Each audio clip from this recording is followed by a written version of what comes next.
Well, welcome back to Sip, Savor, and Celebrate, back with another amazing interview coming on board with us. But before we get into it, we are Sip, Savor, and Celebrate. I'm Chris, And I'm Devin. and that is Juan Pena. You got it. All right. And we'll get into that in part here in just 2 seconds, but let's talk about our sponsor. It is the Neat Glass, theneatglass.com. You can get 15% off of your glassware using our promo code SIPSAVE25. You still get 15% off. That's just a brand new promo code, but it'll be down in the link below. We also have Sip Tequila, siptequila.com, where you can get all your agave needs. And if you have any questions, Peyton and all the folks down there, the team is just so awesome.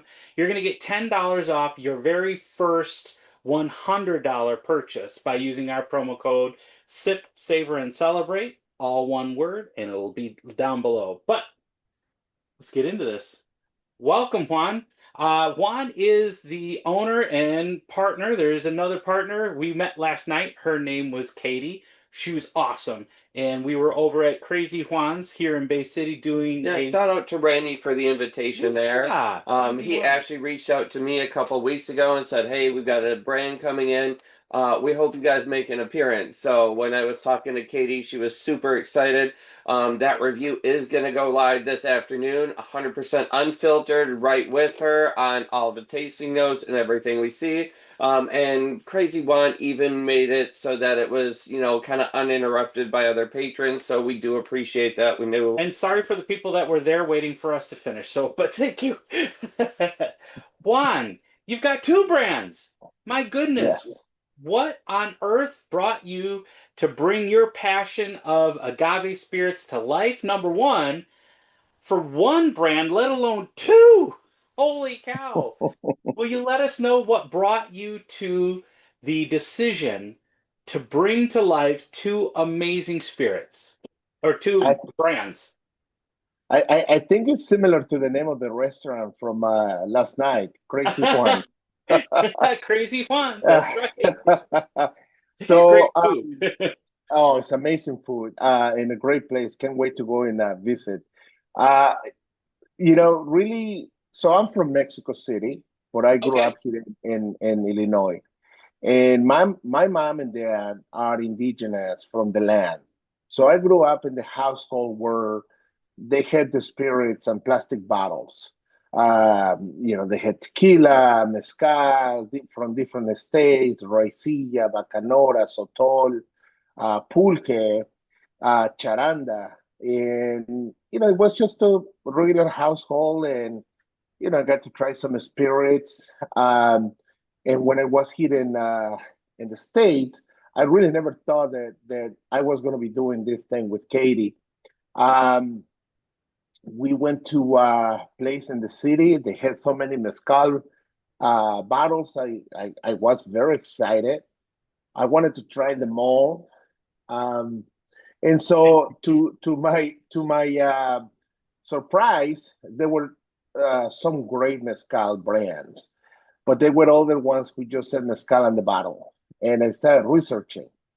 And um, Katie and I, we were having a conversation, and I said, "Do we?" Because first of all, she and I come from advertising, so that's how we met. Oh, Uh, okay. in advertising, she's on the account strategy side of things, and I am on the creative and strategy side of things, and so that's how we met together. And what can I tell you? We just talk about creating a brand. Um, and she said, absolutely, let's do it. But before just starting the brand, we went to Oaxaca several times and, talking to different people. There are other states that create amazing mezcal, but one of the things is that Oaxaca is the one that never stopped producing mezcal. And the reason why other states near Guadalajara uh, stopped making the mezcal, it really was because the explosion of tequila. You really, and people just knew tequila. Mezcal was more for the moonshine of Mexico at the time, right? Like if you drink that thing, you're gonna go blind. And so we went to Oaxaca, but just like any brand that we approached, um, we had to have a mission, objectives. And so the mission that she and I wrote, it was very simple to produce Mexican spirits with cultural conscience. So it Okay. has to have both. It cannot just be a bottle that looks cultural relevant or packaging that looks cultural relevant, but it also has to have the conscience, and but it has to be the two of them. In other words, is having the conscience for the culture and the whole ecosystem. And what it means for us is very simple. It's the way that we do business with the producers, the way that we do business down in Mexico, the way that we do business here in the United States. Not only floating the market with juice, but really working with our partners to make sure that we don't sell them one bottle, that we sell them hopefully 1,000 bottles, but we're going to do it together. Uh, you know, uh, in Mexico, the way that we work with the producers, they get 50% and order 50% when the product is done. We don't hold them hostages. We don't have them sign non-compete compete contracts because it's a free market after all.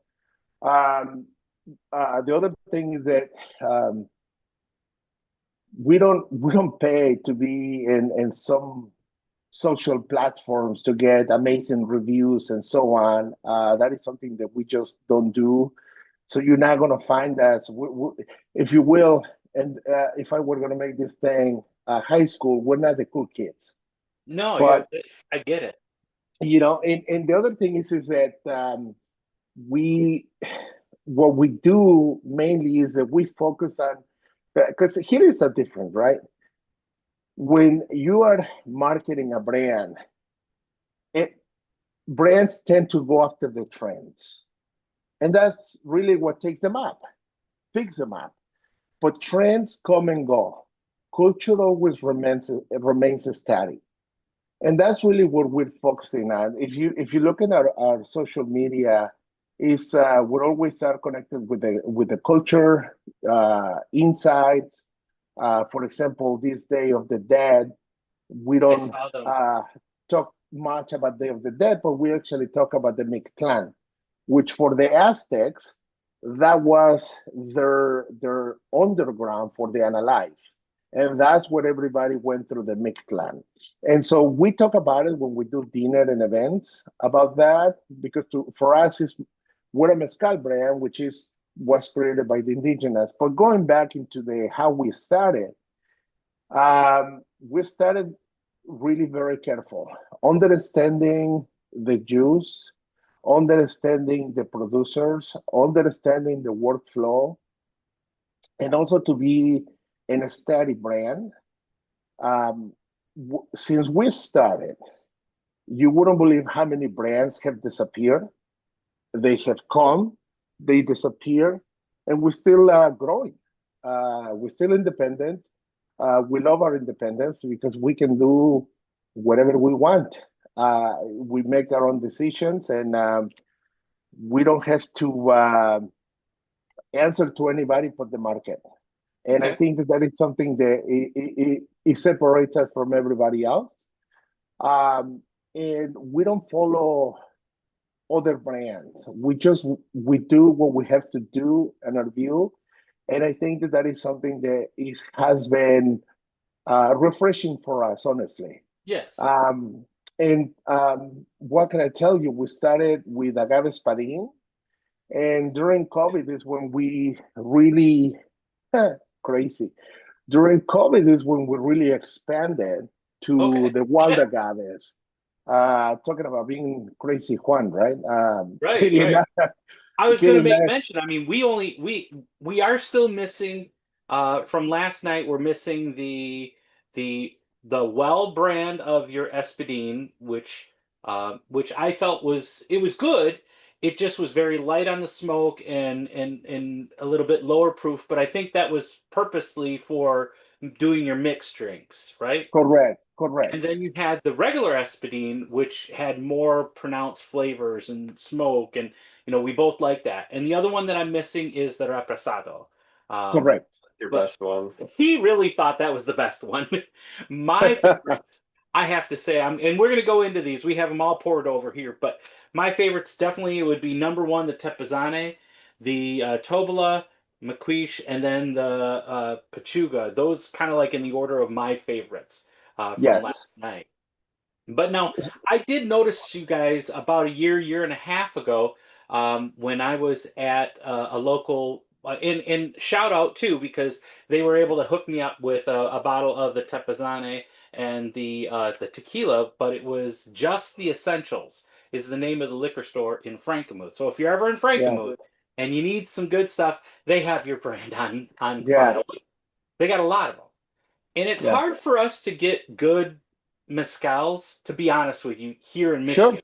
It's just not a market that has experienced good good mezcals or even tequilas for that matter. It's been a Well, slow struggle to get additive free, something that's delicious and not full of garbage. but that was evident Right. last night at the restaurant where a mezcal is supposed to be appreciated, and they're just shooting it left and right, like so. So that's just uneducated, and as they would come over by the table before you arrived, because we always got to wait on one of the co-hosts. Um, I was having these conversations, and they were like, what do you mean you're not supposed to shoot it? What do you mean you're supposed to sip it?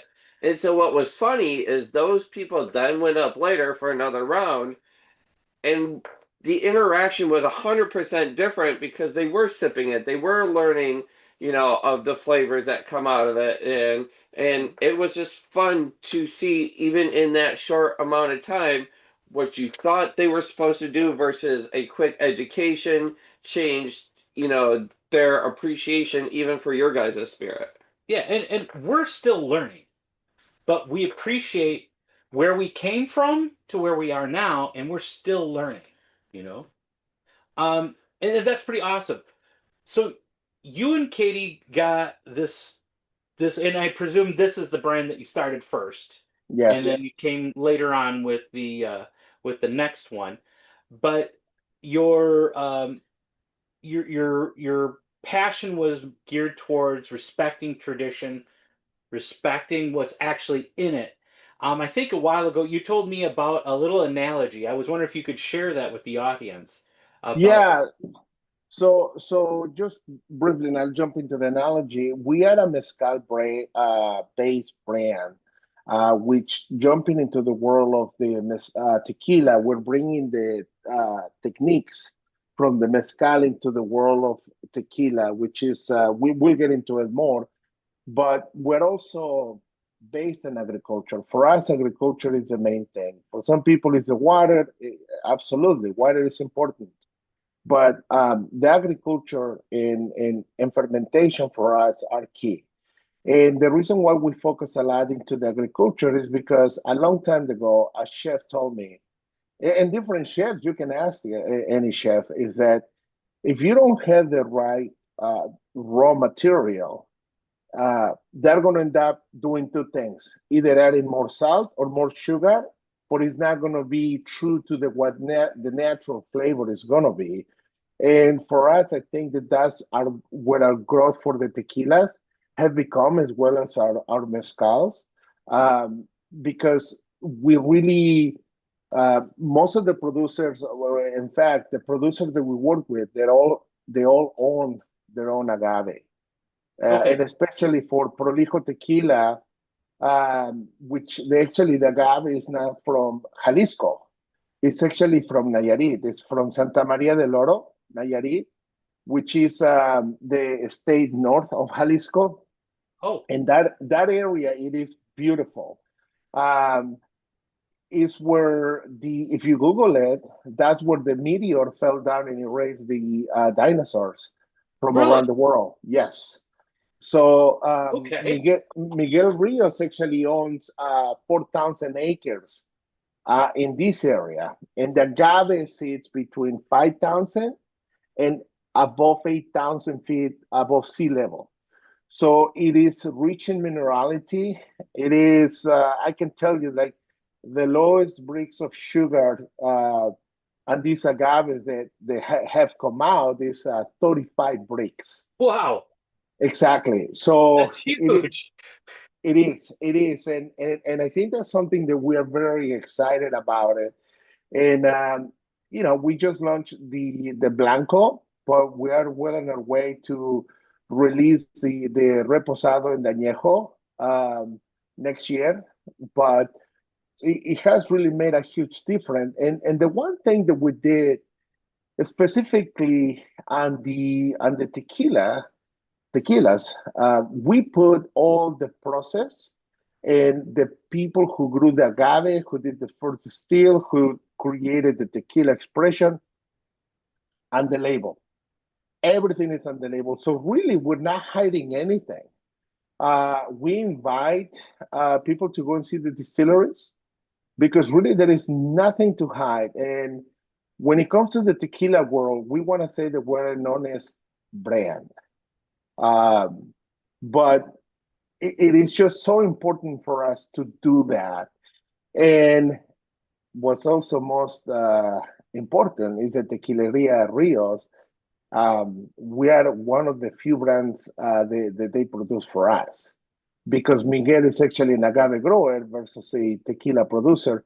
He has an amazing team producing the tequila, but we in the distillery is all artisanal. So Prolijo is, I can tell you, the agave is amazing, but the oven is a stone brick oven to roast agave. Then we utilize 100% Taona. Oh, Um, you're talking eh, about the tequila tequila, the from. Prolijo tequila, Okay, so we'll go ahead and Prolijo back. tequila. It's That's what we have in this glass right here. there you go. So it's 100% Taona. It is fermentation with wild agave yeast, proprietary from the distillery. So it is produced in-house. What we do a little bit different from other tequila brands, jumping into how we said that we brought some of the techniques into from the mezcal world into the tequila. We put a little bit of the fibers of the agave Oh, okay. in I like in when the that. in the fermentation process. Um, and the water is spring water Okay. by the distillery. And in addition to that, the distillation, we distill twice in a stainless steel with copper coils.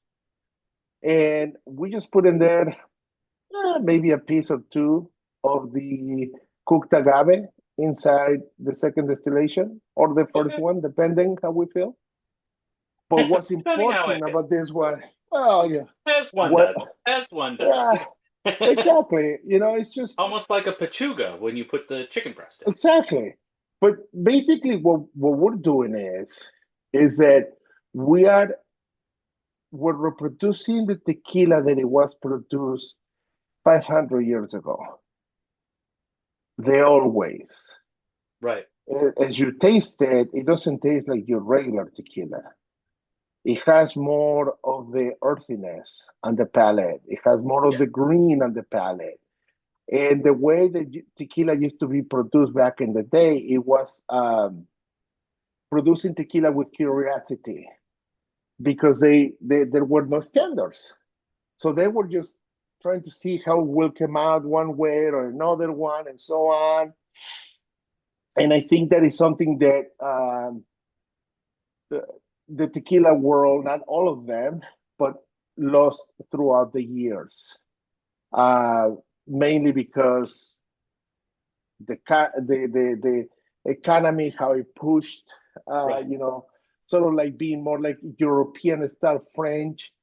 Take the smells out, take flavors out, make it more refined and more refined and more refined until I'm No, drinking vodka. I truly do get that. So on the nose, I get the vegetal, the minerality, the a little bit of pepper, but I get the beautiful cooked agave. Yes. On the palate, I get exactly the same. I get I get pepper, I get agave, I get um, even a little salinity, like salt. Yeah, Um, but then there's that mint.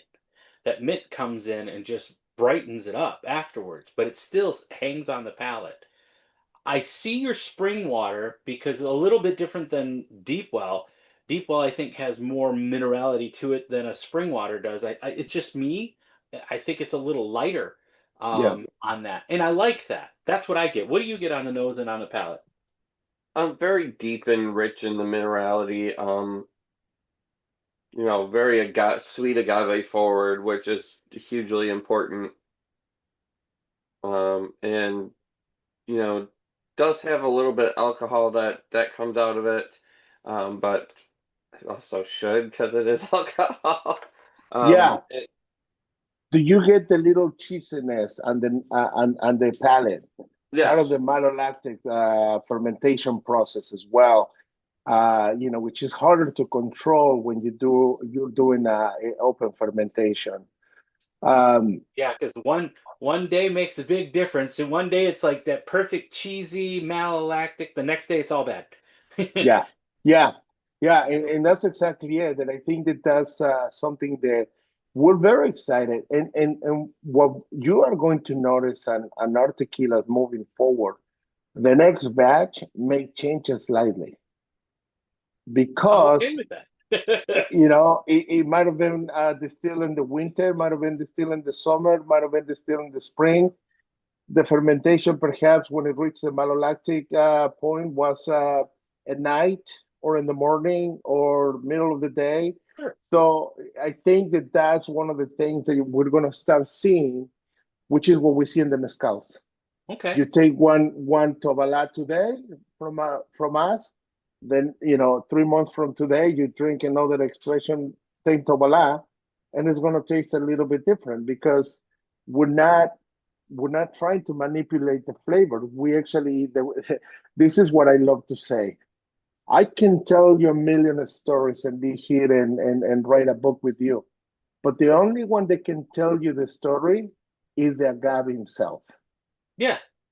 Um, Before we get into the tasting and talking about the mezcales, Yes. let's talk real quick about Libertad or Tierra Libertad, right? Yes, And tell us the story about this. I noticed that on the label you carried out the same methodology of yes, what you've done here, and I think that's beautiful. And thank you for that, because yeah, honestly, I want to know what's in my tequila. Will you yeah, the story behind the brand, and then tell us how it's made, if you would please. absolutely. So the story behind really it came out. I didn't like tequila before, guys. Being Really? serious, yes, no, because I cannot take the tequila that I drank before. I just couldn't take it. I just couldn't take it. I don't like the sourness. I didn't like the old ritual. Lime, salt, Oh, lick no. it and shoot it. And I just the some other tequilas just I don't like the sourness and or the bitterness on the side of my palate. Some other tequilas I would just feel like ants walking on the back of my head. Yep. And so with mezcal, it was just perfect. I'm like, I can drink mezcal, I can have a tobalá, madrecuiche, tepestate, so on.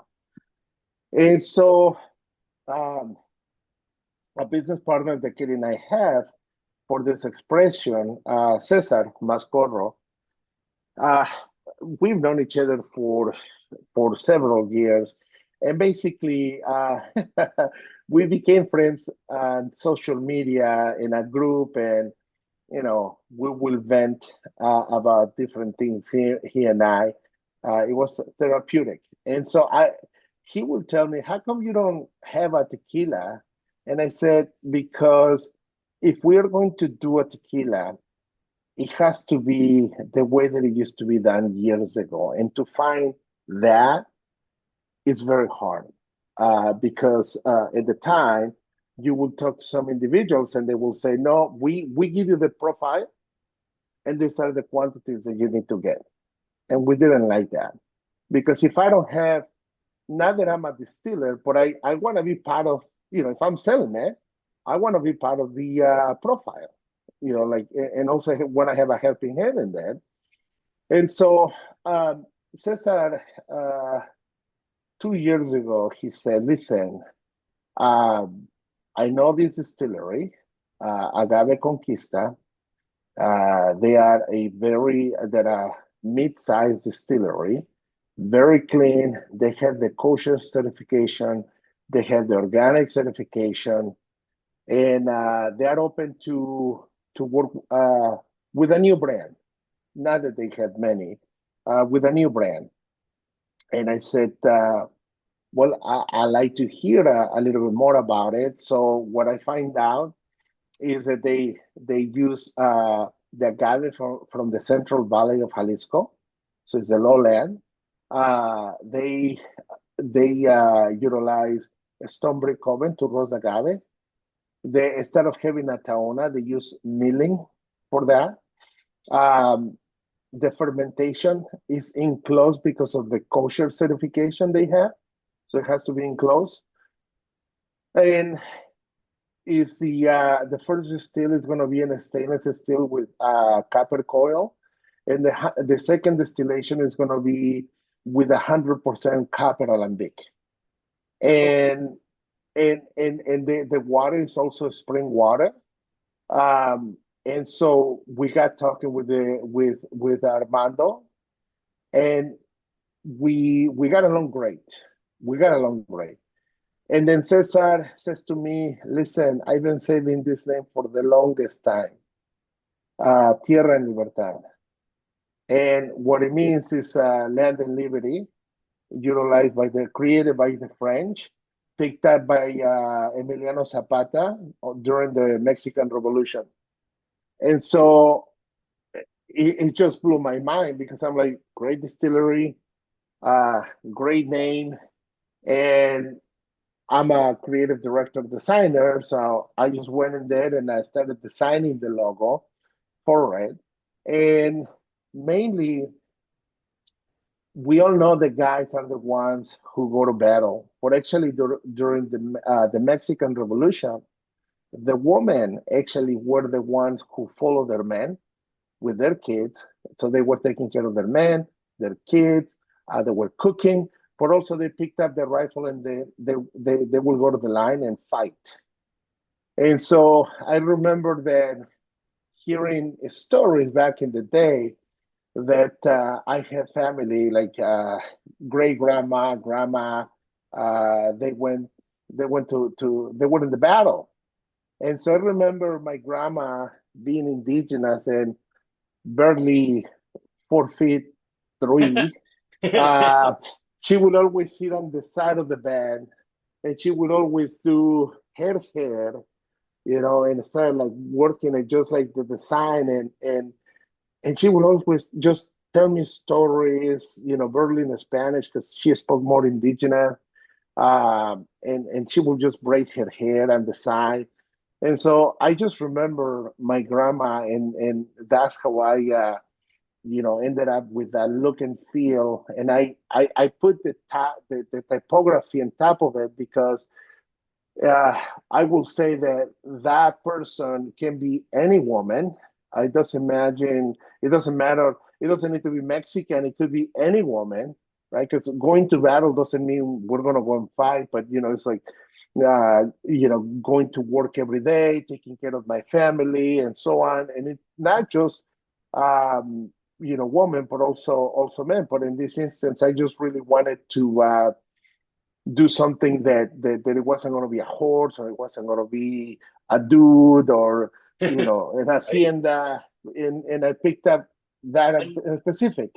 and one other thing I noticed that you used recycled agave paper Yeah, on this. I yeah, noticed that on here. yeah, yeah, because I wanted this label to be like you found it, right? Like you go into an old hacienda, and then you get into a room and you found the bottle and it's like old and you're cleaning I it, get it. and I Yeah. wanted that. We're very excited about it, and I also wanted to disrupt the market because there are not a whole lot of tequila brands with that kind of look and feel. Right. And I also noticed that it's also like a 1 liter bottle, so you can share with a lot of your friends all at once. Yes. You know, the way that we launched the brand, we did it similar to Casco, if you will. How? It was about placing, giving the consumer a 1 liter more juice for a good price point. That's a good another thing. Is it the Yeah, price point was actually very reasonable. yes, yes. Depending on the taxes per state, but the national price is 69.99. For For not a liter. for a liter, additives free, 45 ABV, which by himself is a high proof already. Yes. Um, and the way that it is produced, it is a great value for it, and people love it. People love it, and Yeah, so if I were to talk about the nose, on the nose I know it sounds funny, but I get like a cooked banana or something like that. Then I get the sweeter side of the cooked agave, some some very light on the pepper, but it's fruity, it's fragrant. It's just but today I'm getting banana all day long today. yeah, On oh, excuse me, on the palate, I get a I get starting with like a cinnamon uh not creme brulee, but a cinnamon, maybe some of that mint, banana, and black pepper at the very finish. But yeah, it's like the more pronounced thing in this whole setup is the sweet cooked agave. That to me is the star yeah. of the show. That's me. What do you get on the nose and the palate? When they were at war, you must have taken some of their sweaty socks and dumped them in there, because it's very kind of briny, dirty, like sweaty socks from someone working. That's the note Kevin's that's our coming up. unfiltered, but it's okay. No, Uh, that's okay. That's okay. um, And so, I mean, you've got those in there. That then you've got the beautiful agave that shines through that kind of dirty, deep brine, which is great. It's the mineral. That's kind of what you're talking Yeah. about, and how you wanted. So, it's perfect. You know, Just I don't think a sweaty socks is being perfect, but I get where Listen, you're going. I get where. everybody has a different palate and a different nose, and it's just the way it is. But here is the other thing. Tierra Libertad is a tequila that it is very, when we're talking about like finding the more refined thing by removing flavors and so on, I think that that's the wrong way to find refinement. Okay. When you're tasting Tierra Libertad, the refinement is on the fact that you're able to smell. You got aromas, but they're light. On the palate, the flavors are light, but there are many of them. And I just feel like I just remember talking about chefs, and I keep utilizing chefs because they're the kings of the palate, right? So and the chef is like, I don't need like a casserole of food. I'm just gonna make something deconstructed fish. For every time you take a bite and dip it in the different sauces that I'm giving you, and you put it in your palate, it's gonna be an explosion of light flavors. You're correct. Right. gonna get to try everything, and I think that that's when we're talking about refinement. Tierra Libertad is what is the refinement that they were looking for, but they never got to achieve it many times because they just remove everything. And because here is when I will pick up bottles of tequila. I will open one, it smells like tequila. Another one smells like tequila, smells like tequila, smells like tequila. And all of them tasted like tequila, but there really wasn't one that I will say, this one tastes and smells like this one tastes and smells like this.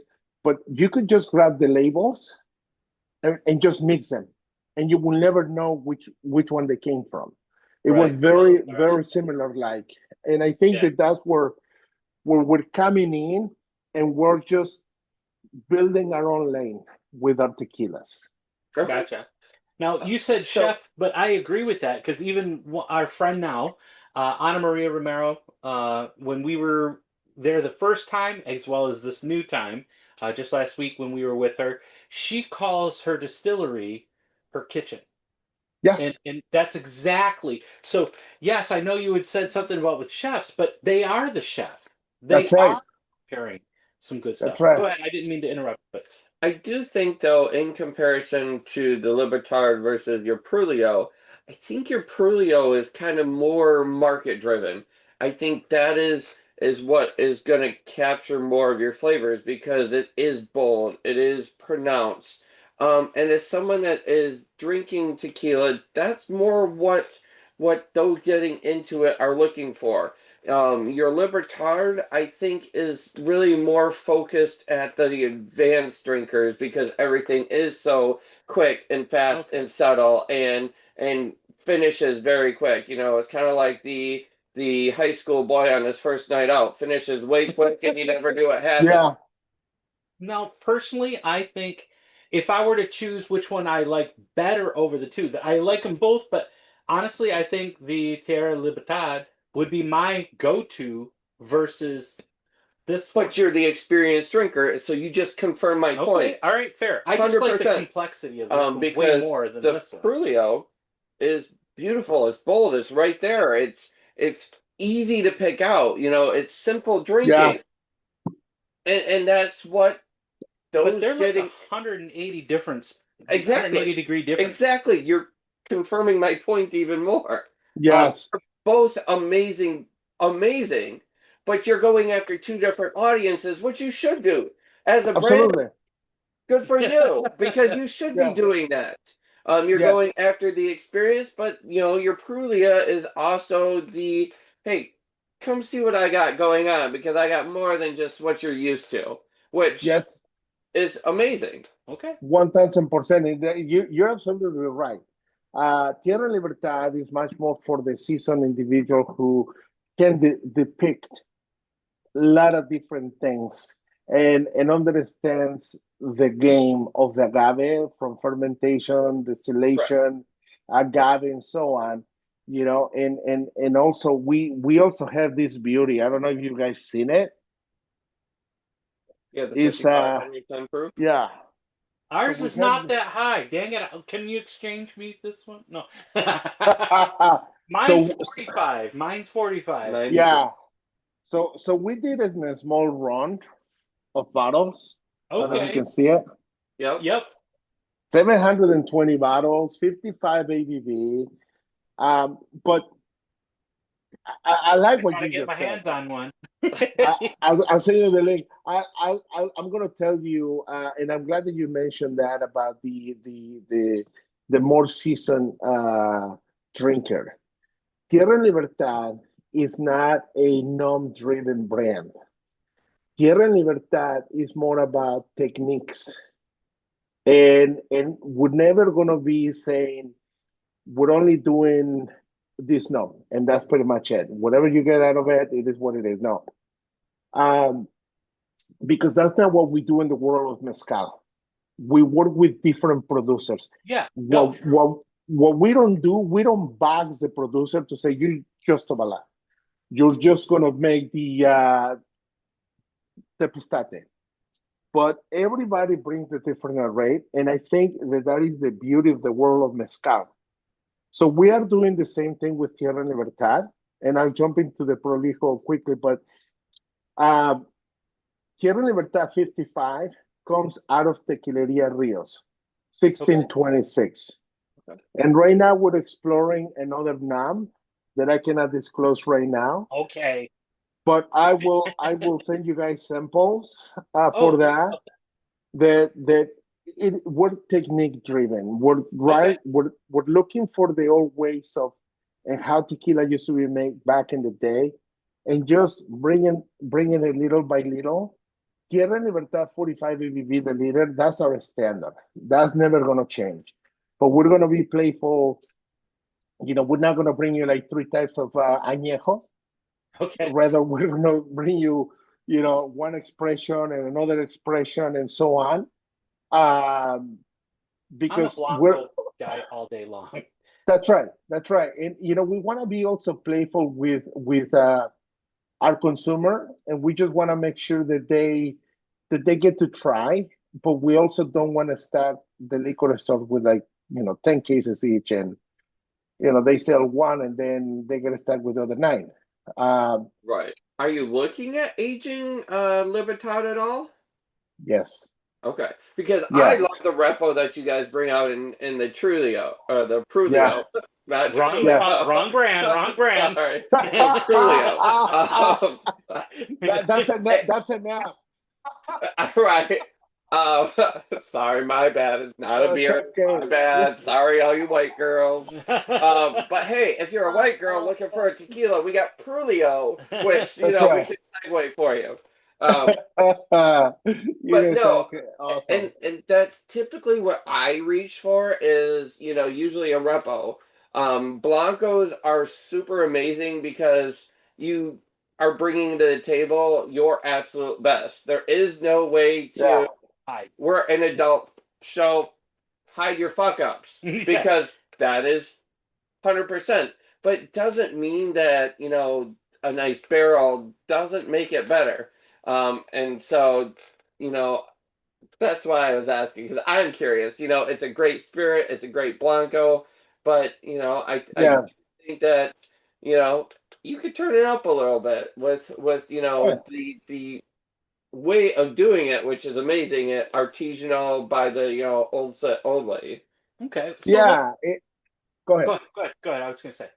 No, I was going to say like everything that we just talked about the tequilas is really because our base has always been the mezcal. So everything that we know from the mezcal world is being implemented in the world of tequila.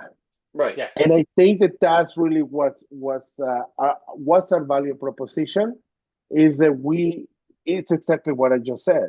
That is our value proposition that we are really doing different things uh, because we've been doing it for so many years in the world of mezcal. And I agree. And you're doing a great job. I agree 100% that you've kind of started your own lane on the tequila world because you are doing it mezcal style. Um, and you're doing a great job. Yeah, 100%. Like I said, both brands stand on their own. Both brands are going to two different audiences, which you really need to focus on. And both brands are not break the bank brands. You've got great price tags on both of them. Yeah. So yeah, let's move on back to the mezcal world now. There are Represente. there are three bottles that I don't have here with us today. Let's briefly yes, talk about those three, and then we can get into the other ones that we do, and then we can talk and drink at the same yes. time. So there are actually five bottles that you don't have, Oh my but God, really? yes, yes. Okay. So you have the Mother Quiche, you have the Pechuga, and I believe that you have the Tobalá or the Chocolat Tepestate. and the Okay, Tepesa. Okay. all right. So the other one that we have is the Mother Quiche. That's another expression that we have. Or The which Madre one? Crease. Okay, do you have the Pechuga? You have the Pechuga. Yeah. Yep, right here is the Pechuga. Okay, got it. Pechuga, Okay, so Tobola, Madre Quisha, Tepestate. Tepesante. Got it. So the other one that we have the Espadín agave. We work with two different types of agave espadín, and again, everything goes to the agriculture portion of it. The agave espadín that we utilize for the cocktail world, um, that we sell mostly in bars and restaurants. That is what we consider the lowland agave espadín. That agave espadín grows like similar to corn, flatland, right? So it's going to collect a little bit more water just because it's the nature of it. It's going to be a little bit more robust. It still is delicious. Um, and that's how you will describe most of the agave espadín. The other agave espadín that we utilize for our 750, it's what we call the Highland. Okay. As we know in Guadalajara, when we're talking about highland, lowland, really we're not talking about north and south. But when we're talking about, the Elevation. world of mezcal, it's elevation. So the lowland grows actually on the hills of Oaxaca. So when it rains, the water just washes down or runs down. That agave is going to be a bit smaller. When most of the agaves don't collect a lot of water, they go under distress, resulting in producing more fine sugars. And those fine sugars, they give you more alcohol level in there. They give you more flavors. And that's what we use in the 45 ABV, which is full mouth, is delicious. The other thing that I want to emphasize, you try them and you tell me if this is accurate or not, is that our mezcals, while mezcal, because the nature is roasted in the ground, it's going to be a little smoky. Our mezcals are not as smoky as other I brands agree. are.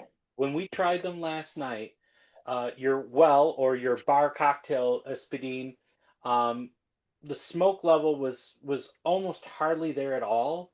Yeah, But it was good. I can see why you would put that in cocktails.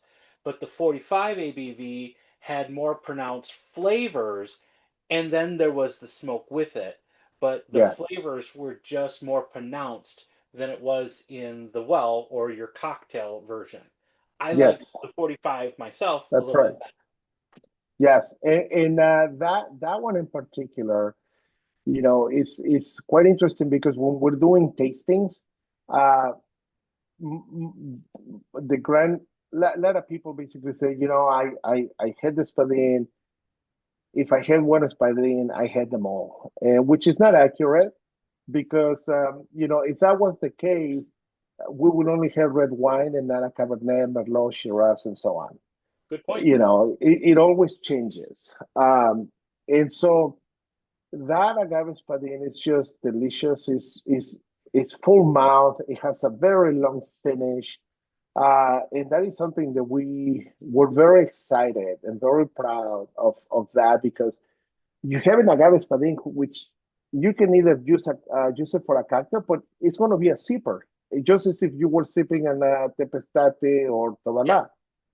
tobalá. The other ones that we do have are that you don't have, mainly because we Reposado. only the reposado espadín. The reposado espadín really was born out of me and Katie. If you notice, I'm gonna take off my headphone because they are dying. Oh, So okay. I'm just gonna Sure. disconnect them. Let's see. Can you hear me? I Yes. can hear you real perfectly. Sorry about that. So it was born out of us being in front of the consumer, trying mezcals and you know really not knowing what it was sometimes on the mezcal because back in the day people will tell us it's a mezcalo like the wine. We're like, no, it's actually mezcal. And so, didn't know how to taste it, and even though we, for the most part, it's like it's like drinking mezcal is like drinking wine and a scotch at the same time. Smell it a little bit, couple times, so the brain can capture the minerality and so on, and Uh-huh. then sip it, right? Because in Mexico, mezcal is actually our wine. That's how we call it in Mexico. The mezcal is our wine. Right. So having said that, mezcal was kind of like a harsh. So the idea was, well, why don't we create a reposado? And I know there are people that say that you don't put mezcal and wood. Um, Got a couple. I've got a couple. right. And I said to them, I said, I don't think I ever read that memo. I don't know who came up with that. Like, oh, it's like mezcal is not supposed to be in wood. I'm like, I think I never got the memo. Let me go into my junk box. See if I got it. It's erroneous to say to try to box things for what they're not. Right. It's in a spirit, so all spirits are experiential There's no rule. because exactly because it's just like we say like a producer never makes a mistake, just makes a different profile, Yeah. right? So and all spirits are experiential. Think about it. Every step is a new experience that you can mess up. Yeah. That's why it's experimental, really, every time. But And some if of the best mistakes have created some of the best inventions in the world. that's right, and this is for individuals that look for consistency. That consistency is only achieved one way, and it's utilizing additives. That's the only way that you can achieve consistency. I'll pass. Thank you. Because here, like, we're in the Midwest, right? You're Yeah. you're in Michigan, we're in Illinois.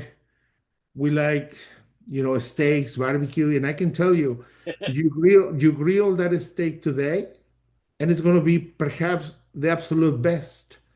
And the next time that you cook that steak, it's going to be different. Yes, Has to, just because it's a different meat, it is.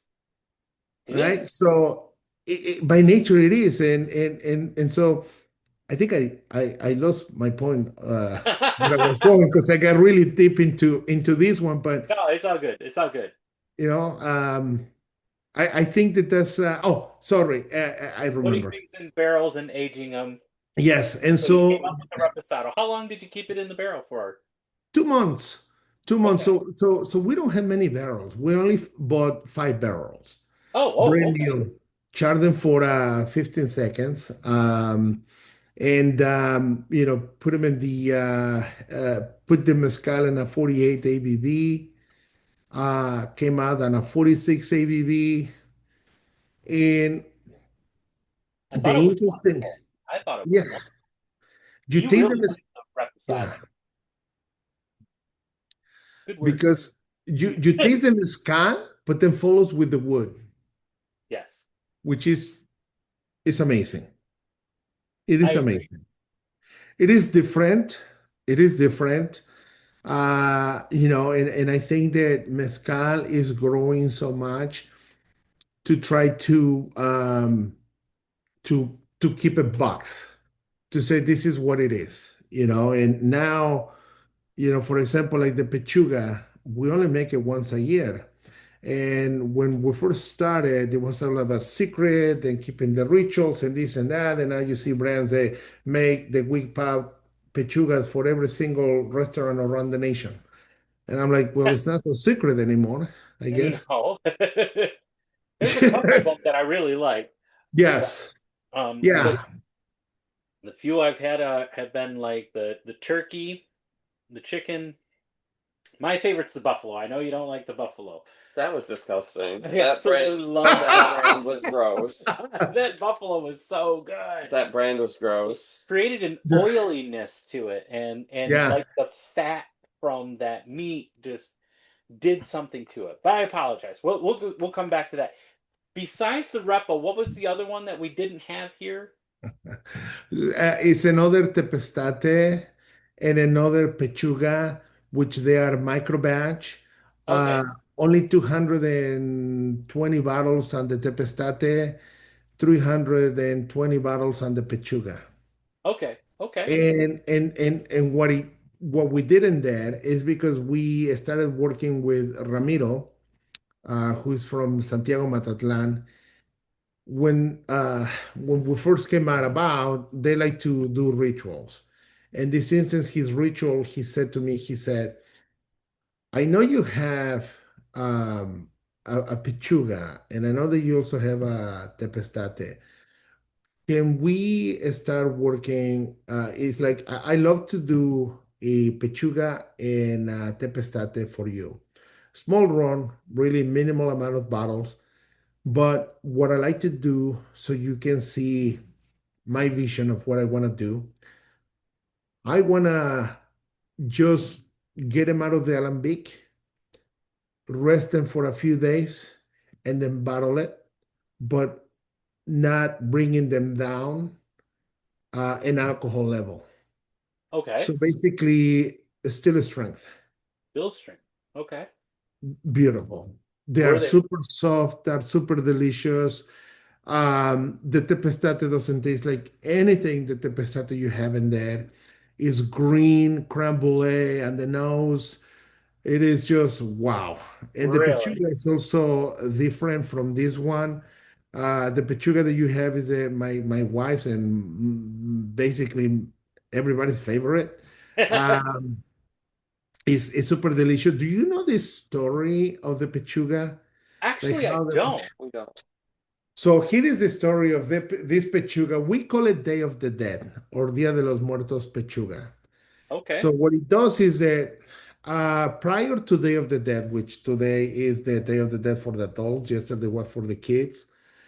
Um, the producer is going to distill, which actually just did it. We're in the process of doing the pechuga for next year. Um, basically, they distill agave espadín first. Not right now, it is on hold because by Tuesday, they're going to start distilling, doing the second distillation. And the second distillation, they're going to grab the fruit from the altars, whatever fruit the ancestors love. Okay. They're going to grab those fruits, they're going to put it inside of the alambic. They're going to add mole spices. Yep. So the cacao, the dry pepper, the cinnamon, you name it. Oh, that's going to be amazing. In addition to that, they add Pachuca.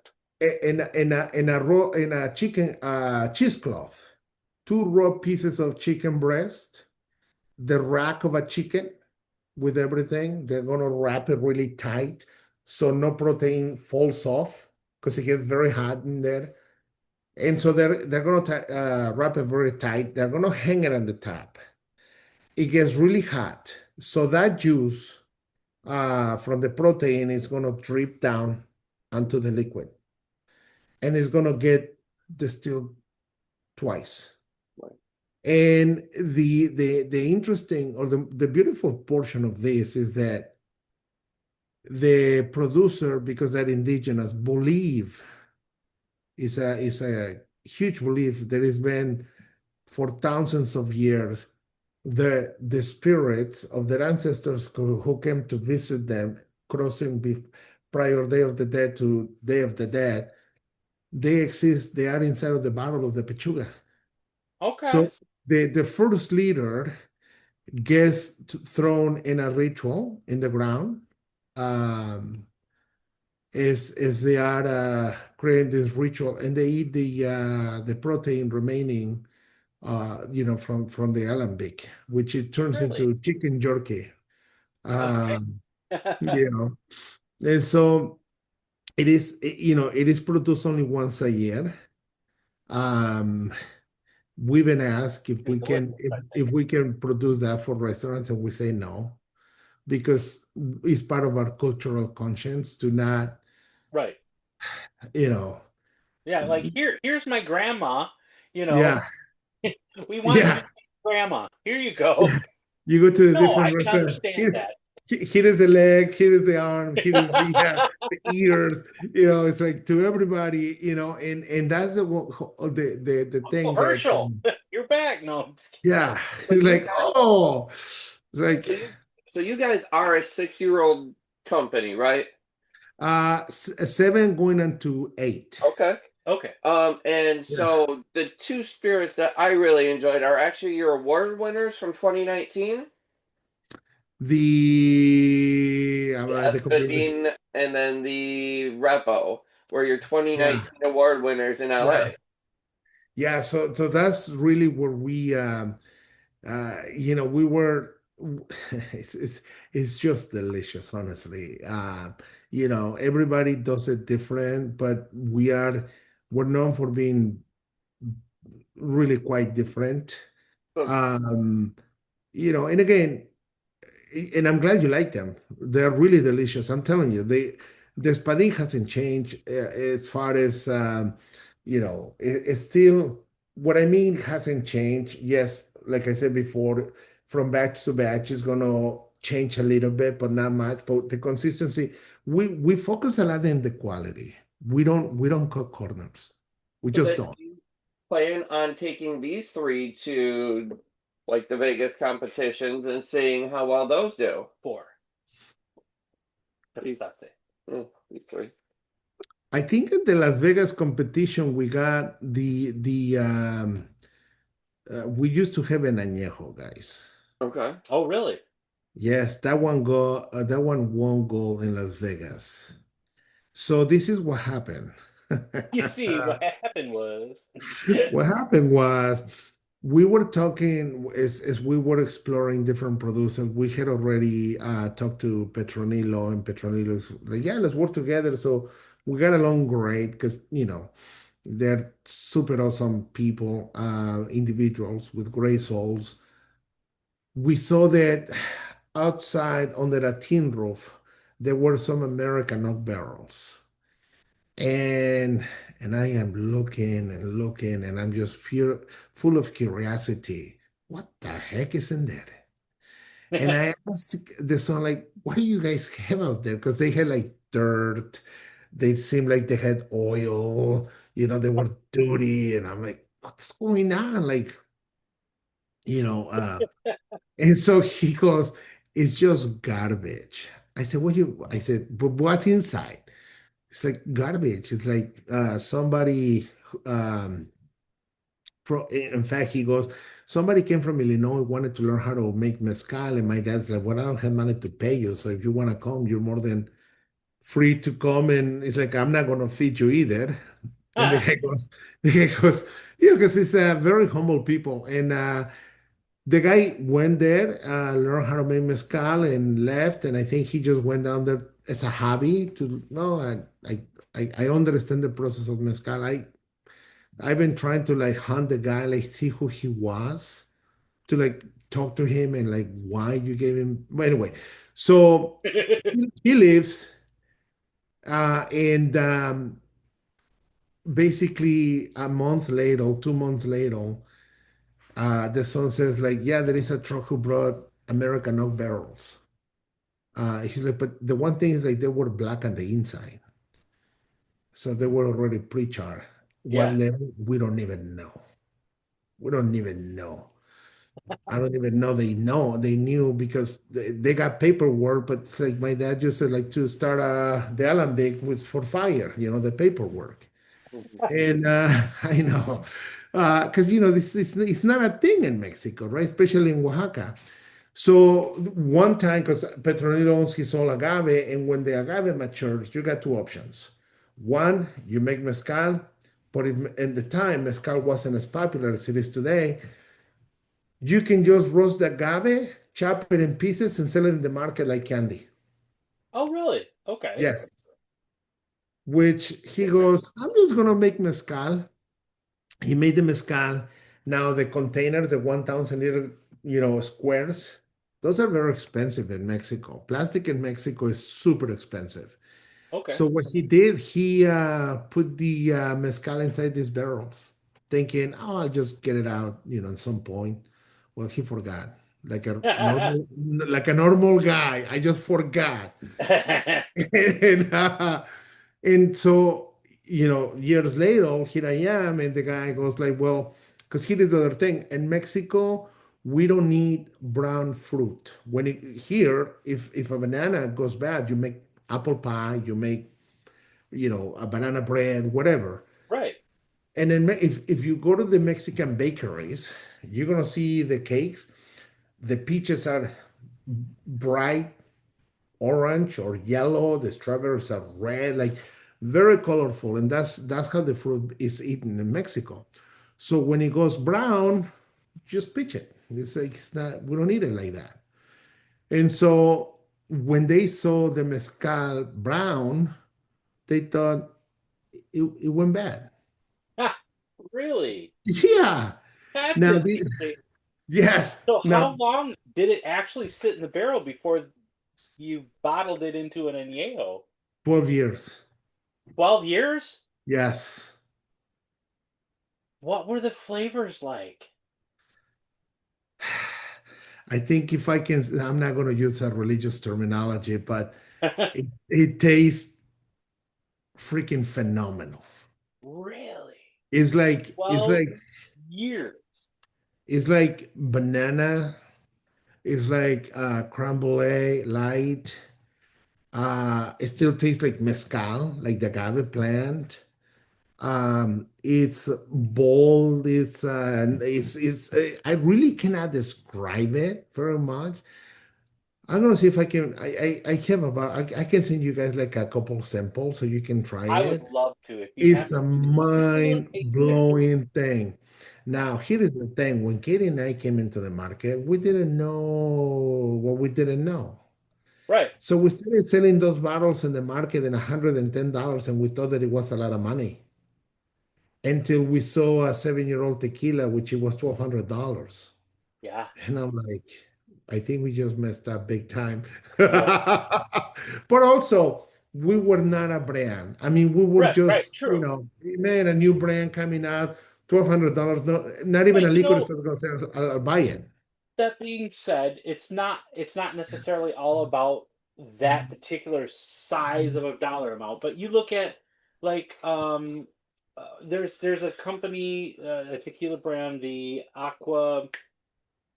Aquasol? No, not Aguasol. No, um, God, I can't think of it right now. But they have a 14-year that we tried with um, Santiago, and it was phenomenal. But that bottle over at Old Town Tequila is only $200, and for a Yeah. 14-year-old tequila, that's reasonable. You know what I mean? If I may use it, it's super affordable, that one, Right, honestly. but it's amazing. So speaking long term, let's talk about the Tepazante. That one, how many years did you let the agave grow? And this is the fun part because people think in terms of like whiskeys and bourbons where it only takes like a couple months to grow that stuff. But when you grow an agave like Tepazante, it takes how long? We don't let the plant grow. The plant really grows by themselves, and it takes 25 to 35 years to mature. Ah, is And that that's a crazy? range. It's a range, right? It's a range that it takes. Some other guys I would say, well, it really takes like 18 years old. Well, no, it took 18 years old, the one that you took out of the ground. The ones that we took out of the ground, there were some of them that were 25 and 35 years. Um, and that by himself, just to give you an idea, for every plant that we take out of the ground, we throw a handful of seeds that we don't irrigate. We just like put them in the ground. We try to like make it in a way that they remain moist for so long. But really, we don't do anything to like help them germinate because that's how the wild agave plants grow by themselves. But we try to like make sure that there are some agaves for the future. Right. Look, I'm 50. I don't even know if I'm going to see those agaves, the ones that turn 35 years. I'll be 85. I mean, I'm giving a long shot to say, Think about that. you Think know, about it. I'll be 85. Yeah. Exactly. And that's Well, part of the you and him thing. can taste it in the retirement home together. No, no, no. When, Yes. when when they're doing the when they're doing the Day of the Dead and they got our pictures out, we're gonna come out. My leg's gonna be in this particular, but you. You're gonna be like, oh, yeah, no. And part of the price point, right? 'Cause let's talk a little bit about the price point. Yeah, It's not something that we say, well, because it's wild agave, we want to have it this price. It's also the labor intensive. it is. This plant can weigh somewhere 1,200 pounds. Jesus. And these plants, they are taken out of the ground. I mean, you cannot put a bobcat and bring it through the mountain. It's just impossible. So that plant has to be brought by hand. and you cannot cut it in pieces and bring it like in different pieces. This is the plant, Oh, Wow. oh and my God. She's Victorian. She's a producer too. Yeah, but Okay. is this your 4 foot grandma? No, I'm just No, kidding. that's yeah, Burley. Must be. No, she's that's Victoria, and she's a producer, and she's the one who actually produced some of our products as well. But that just shows you the labor intensive, and not only It's that, but we huge. also have guides that go to the mountains and go and look for it. Now, if we're lucky, it takes a week to find them. If not, it could take weeks, months to find the full Like us batch. when it's like us when we go morel mushroom hunting. You know, There we go. we go. It's like, oh, look, there it is, but it's not as heavy. It's just pluck. Here Here you it go. Exactly. is. And I think that is part of it, the part of the price point. Yes, Now, the other thing is that our prices are not really overpriced I because didn't think it was bad for this bottle here in Michigan. For yeah, this bottle, it was $105, and I thought yes, that was very fair when you think that it takes 25 to 35 years to let that product sit there on the shelf. You can't touch it. You right. can't make money on it for 25 to 35 years. That's right. So for $105 for this bottle, I felt was very, very fair.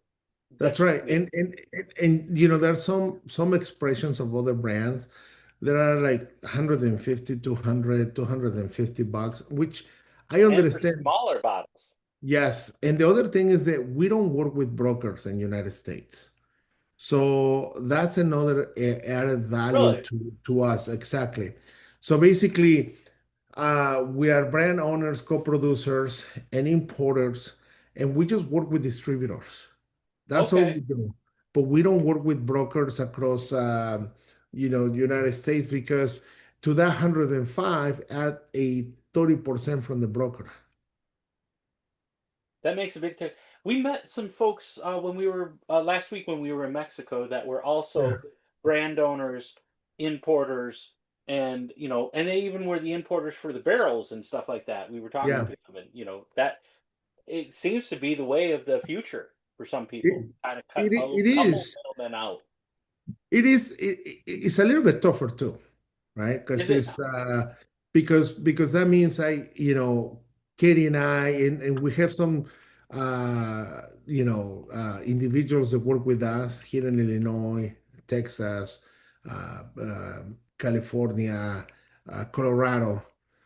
But we are in the grind every day. It's not different like other brands who may have 3 people per state.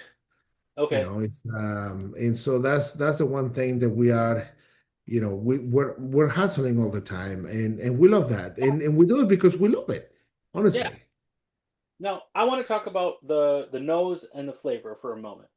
Um, Yes, on the nose, I definitely get some beautiful light peppers. I get minerality and the flavors. It's just so savory. I just keep going back at it. This last night to me, this was one of my favorites. What were you thinking when it came to the nose and the? I think it's kind of light on the smoke. Um, And in some it's cases, that's not bad. not got, the agave forward. And so that was kind of a downfall for me, but palate wise, you got, the peppers, the cinnamons there that kind of play on it. so It was the one that I kept going back at It last night. Yeah, it wasn't my favorite last night. Still so isn't today. that one is floral on the nose because I see that bottle it has a shade of blue on the glass. Yes, it does. um, that one is floral. It has the nose almost like in the summer when you wet paper and then you let it rest for a few hours outside in the sun. It has that nose on there. Now, part of the thing at the floral and the green and so on, the agave plants, there are a couple of ways in how they collect the aromas and so on. So they collect the aromas through the leaves. And Okay. so the lower elevation, you're going to get flowers, right? You're going to have some cactuses. As you continue to move up, you start losing flowers because it's I believe there is a less oxygen. And so, you're going to get more of the hard cactuses that look like this, right? And then the smaller cactuses and so on. So it start like turning green. The higher you go, you lose either the cactuses and flowers, so you're gonna have more rocks, so turning more of a earthy on the nose and so on. So in addition to that, then you're also gonna get the aromas of the plant, the vegetal, the greens, the sweetness, the minerals, and so on. And so all of that gives you like a different mix of aromas, and as well as on the palate. Um, and I think that that's the beauty of the mezcal because it's the ones that we have, our expressions, is really what we love. And we wouldn't bring anything that we don't like because just to satisfy the market. Right. Because we have to understand the plant agriculture, and we also need to be 100% sure that we can sell it, that True. we believe in it. And I think that that's something that we do very well, I selecting, like it. going through a selection process. Well, let's go on to the magic. So, what is Oh. your? Yeah, we're kind of getting a little long, so we need to kind of start working on our wrap up. But what would you say is kind of your biggest fight as this brand? Because I know Katie was telling us how you guys had all the brands listed with the state, but then because you didn't make a quota, you couldn't sell them all. Can you? I don't know if this is she knows more because she manages Michigan. What Okay. I heard in North Carolina, which is also a controlled state, our distributor said that if you don't sell X amount of bottles, then they block you for a year or something. But if Yeah. you move the product, and that's where we get into the tougher portion of it, like in a controlled state, and that's perhaps why you don't have like the bigger selection of either agave, It's true. because you have two filters in there. Filter number one is the state, which is the one who purchased the product. Filter number two is the distributor. Okay. And because everybody knows what the price point is, you cannot create a partnership with a restaurant or a Right. liquor store. It's just basically it is what it is. One person pays, everybody pays $10, if that makes sense, right? Which is Right. fine. But I think it's also the nature of because it is tougher to sell in there. It's hard to have somebody on the ground and go to different areas because for the most part, uh, the majority of restaurants they're gonna have the blackbird agave for Okay. cocktails, if That's that true. makes sense. Right. You Well, let's know, talk about the Magic Creek. Last yes, night, this one was very popular. This is the lowest everybody. yes. This is the one most people drank. It literally has just a lot gone. Tell us a little bit how it's made and um, what we should know about this one. Oh, that is a beauty. Madre Cuiche, all of them are my kids, but I love the Madrecuiche because it's actually one of the few plants that agave plants that grow actually outside of the ground. One third of the plant is inside the ground, the other two-thirds of the plant grow outside of the ground. So they don't like shade. So they like to Okay. grow under extreme hard conditions. So why I love this one is because the nose and the palate don't match. We always smell to taste. That's what Right. we always do. And this one you can smell and smell and smell, it's just not going to taste the same because it gets dehydrated throughout the day by the intense sun of Oaxaca, which is very, if you don't want a hat and you're on the sun, you may faint, honestly, because it's very hot. Yeah. And so what's going to happen in there is that you get like this burning aroma on the nose. Uh, but when, as I was saying earlier, when an agave plant goes on the tremendous stress, it's going to produce more fine sugars, Hmm. giving you that sweetness on the palate, which is when you taste it, it's like, whoa, Where'd that come from? where I did that get, come from? Because who knows exactly. but I get some great herbalness, some light smoke, Yes, a little bit of yes, tobacco or even leather on the nose. But then on the yes, palate, you're right, mints, agave, um, pepper, but it's on the yes, sweeter side. I like it. yes. What do you get? I'm going to refer you guys over to our episode that we did with Katie last night for all of the complete reviews.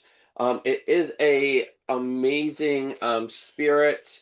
It's got a lot going on. It is sweet forward, but like I said, we are kind of getting into an hour and a half, almost 2 hours of an interview. So, um, Well, then let's wrap up the last one. We'll talk about the last one, and then we'll refer everybody to Yeah, the notes on that one. All right, that sounds fair.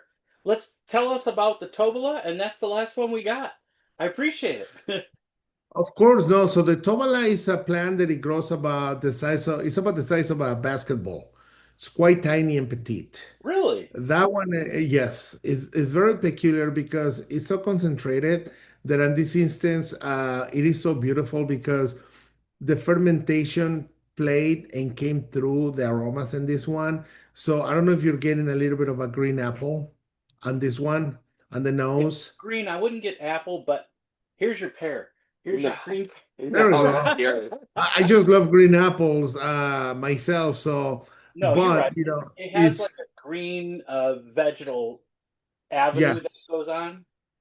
Yeah, and so that one in particular is just so beautiful and delicious. And again, what our goal as a company is that we want the consumer to smell and taste the terroir, the agave, the conditions where the agave grew.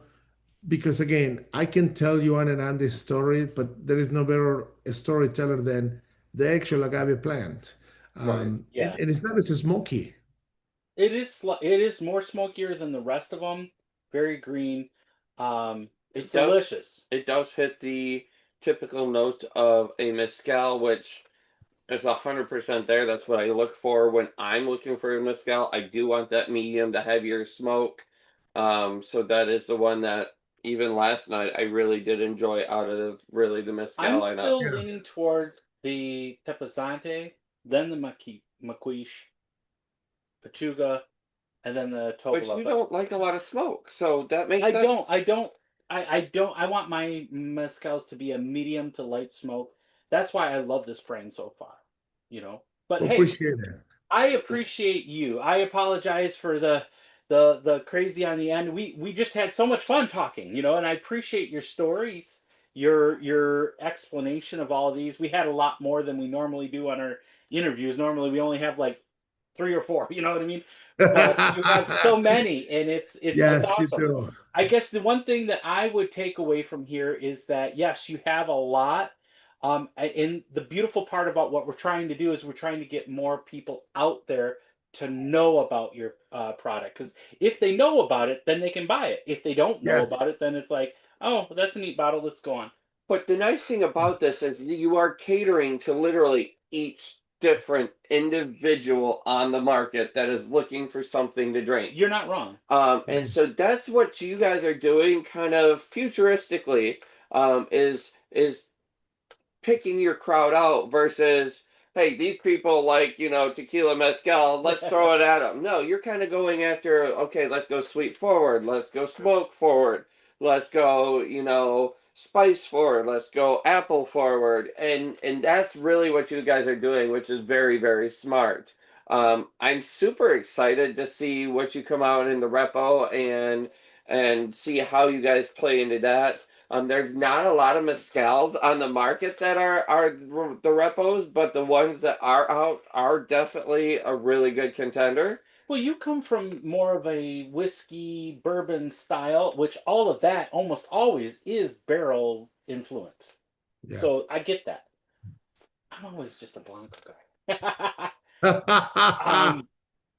Juan, you took an amazing amount of your time out of Sunday. I am humbled that you are here with me and Devin and our family at Sip, Savor, and Celebrate. We want to say thank you and welcome to the family. If you Yeah, have and so when you anything come new up, come up, yeah, let us know. let us know. We'd be more than happy to take you over to Crazy Wines and get you dinner, and sit down and Yeah, have right. a paloma, because that's, I believe, what your specialty last night was Yep, they your made a paloma. mezcal paloma, which was very good.